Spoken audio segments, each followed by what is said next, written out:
بسم اللہ الرحمن الرحیم۔ السلام علیکم۔ روزانہ واقعات سننے کے لیے اس چینل کو سبسکرائب کریں۔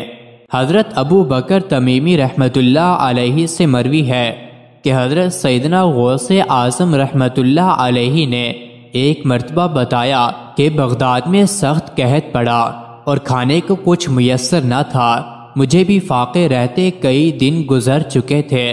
ایک روز جب بھوک کا غلبہ کچھ زیادہ ہوا تو میں دریائے دجلہ پر چلا گیا تاکہ اگر گھاس یا پتے ملیں تو کھا کر گزارا کر لوں، مگر وہاں پہلے ہی بہت سے لوگ موجود تھے اور وہ بھی میری طرح کھانے کی تلاش میں تھے۔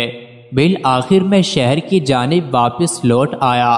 ابھی کچھ دیر ہی گزری تھی کہ ایک نوجوان بھنا ہوا گوشت لے کر مسجد میں داخل ہوا اور کھانے بیٹھ گیا۔ میں بھوک سے اس قدر نڈھال تھا کہ جب وہ لقمہ اپنے منہ میں ڈالتا تو میں اپنا منہ کھول لیتا، حتیٰ کہ میں نے خود کو ملامت کرنے کو کہا کہ یہ کیا حرکت ہے۔ اللہ عز و جل میرے حال سے واقف ہے، اسی پر توکل کر اور اس قدر بے صبرا نہ ہو۔ حضرت غوث اعظم رحمۃ اللہ علیہ نے فرمایا۔ پھر وہ نوجوان میری جانب متوجہ ہوا اور کہنے لگا کہ آپ میرے ساتھ کھانے میں شامل ہو جائیں۔ میں نے انکار کر دیا۔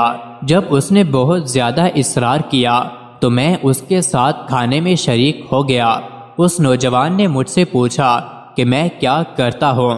میں نے اسے بتایا کہ میں فقہ کا طالب علم ہوں اور جیلان کا رہنے والا ہوں۔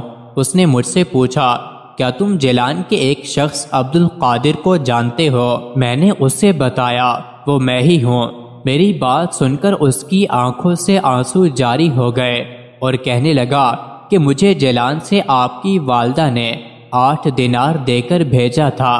میں آپ کو تلاش کرتا رہا یہاں تک کہ میرے پاس موجود رقم بھی ختم ہو گئی اور فاقوں کی نوبت آ گئی۔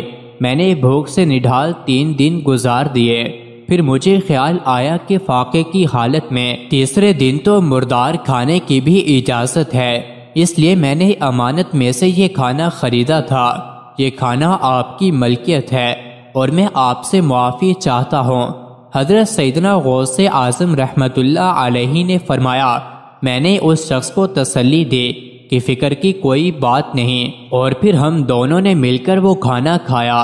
ایک بی بی آپ رحمۃ اللہ علیہ کی خدمت میں اپنا بیٹا چھوڑ گئی کہ اس کا دل حضور سے گرویدہ ہے۔ اللہ عز و جل اور اس کے رسول کے لیے اس کی تربیت فرمائے۔ آپ نے اسے قبول فرما کر مجاہدے پر لگا دیا۔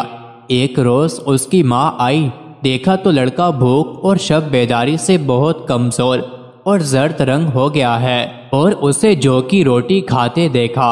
جب وہ عورت آپ رحمت اللہ علیہ کی بارگاہ میں حاضر ہوئی تو دیکھا کہ آپ کے سامنے ایک برتن میں مرغی کی ہڈیاں رکھی ہیں جسے آپ نے تناول فرمایا تھا۔